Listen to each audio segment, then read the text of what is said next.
கிச்சனில் எங்கள் வீட்டு ஸ்டைலில் மட்டன் குழம்பு எப்படி பண்ணுறதுன்னு பார்க்கலாம் வாங்க. இது மட்டன் 1/2 kg வாங்கியிருக்குறாங்க. அதுக்கு உருளைக்கிழங்கு, பீன்ஸு, முள்ளங்கி, முச்சக்காய், கேரட்டு, நூக்கலுங்க, 2 பச்சை மிளகாய், வெங்காயங்க, டொமேட்டோ பியூரி, உப்பு, மஞ்சத்தூள், தனியாத்தூள், மிளகாத்தூள், தேங்காய் பாலுங்க, கலக்காய் எண்ணெய் வச்சுருக்குறாங்க. இது கிரவுண்ட் ஆயில். இப்போ எண்ணெய் ஊற்றிக்கணும், வெங்காயம்லாம் வதக்கிக்கலாங்க.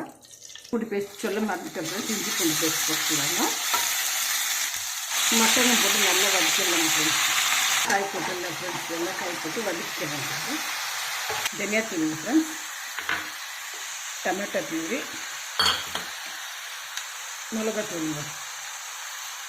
ஒரு 10 நிமிஷம் ஃப்ரை பண்ணி காய் மசாலெல்லாம் போட்டு நல்லா கொச்சிச்சு. இப்போ தேங்காய் பால் போட்டுக்கலாங்க.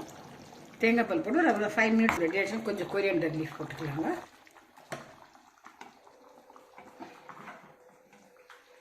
மட்டன் குழம்பு ரெடி ஆகிடுச்சு. எங்கள் வீட்டு மட்டன் குழம்பு இப்படி தான் செய்வாங்க.